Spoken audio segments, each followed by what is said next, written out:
Hello बच्चों, welcome to एड्यूजेनेट commerce.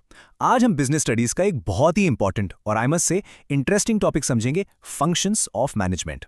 देखो, management एक प्रोसेस है ना? तो आज हम इस प्रोसेस के हर एक फंक्शन को, हर एक स्टेप को आराम से ब्रेक डाउन करके समझेंगे। तो चलिए शुरू करते हैं। तो एक नज़र डालते हैं कि आज हम क्या क्या कवर करेंगे। हम शुरू करेंगे बिल्कुल बेसिक से, व्हाट इज मैनेजमेंट। उसके बाद एक एक करके इसके पांचों फंक्शंस को समझेंगे: planning, organising and staffing, directing और हाँ, कंट्रोलिंग। और आखिर में हम इन सब को जोड़कर देखेंगे कि ये एक मैनेजमेंट साइकिल कैसे बनाते हैं। तो रिवीजन के लिए रेडी हो जाओ। तो पहला और सबसे बड़ा सवाल, मैनेजमेंट आखिर है क्या? देखो, सिंपल शब्दों में ये एक प्रोसेस है, एक तरीका है जिसके जरिए कोई भी ऑर्गेनाइजेशन, चाहे वो स्कूल हो या कंपनी, अपने गोल्स को अचीव करती है। इस प्रोसेस में होता क्या है? हम लोगों को यानी ह्यूमन रिसोर्सेज को और बाकी सारे रिसोर्सेज को मिलाकर उनका बेस्ट यूज करते हैं। ये डेफिनेशन बिल्कुल परफेक्ट है। मैनेजमेंट एक डिस्टिंक्ट प्रोसेस है, मतलब एक ऐसी प्रोसेस जिसके स्टेप्स बिल्कुल क्लियर हैं: प्लानिंग, ऑर्गेनाइजिंग, कंट्रोलिंग। और ये सारे स्टेप्स हम क्यों करते हैं? ताकि हम एक टीम की तरह काम करके अपने स्टेटेड ऑब्जेक्टिव्स यानी जो गोल्स हमने तय किए हैं उन तक पहुंच पाएं। सिंपल। चलिए, तो अब आते हैं हमारे सबसे पहले और आई थिंक सबसे इंपॉर्टेंट फंक्शन पर, जो है प्लानिंग। ये मैनेजमेंट की नींव है, उसका फाउंडेशन है। सोचो, आपको अपने स्कूल का एनुअल डे फंक्शन ऑर्गेनाइज करना है। सबसे पहले क्या करोगे? यही सोचोगे ना कि थीम क्या होगी, डेट क्या रखें, कौन कौन से इवेंट्स होंगे।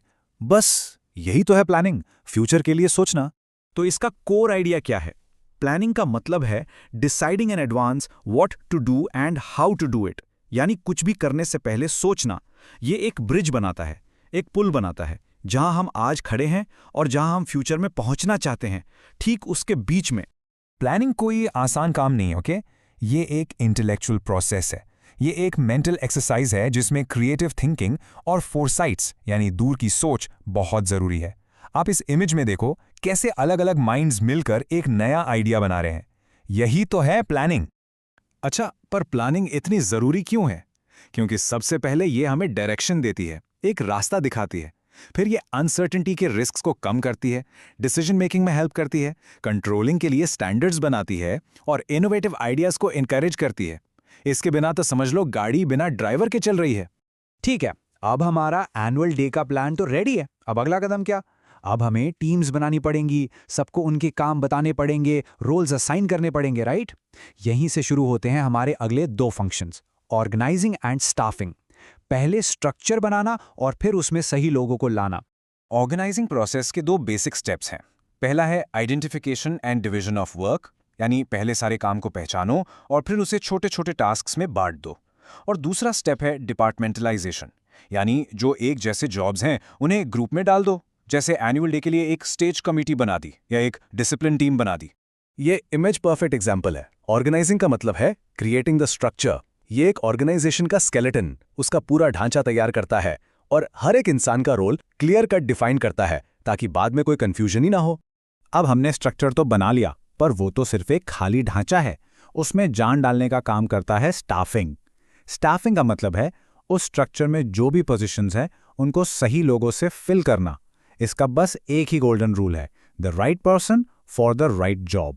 अगर हम अपने एनुअल डे वाले एग्जाम्पल पर वापस जाएं, तो स्टाफिंग का मतलब होगा कि जो कमिटीज हमने बनाई हैं उनके लिए ऐसे स्टूडेंट्स को सिलेक्ट करना जो रिस्पॉन्सिबल हों, कॉम्पिटेंट हों।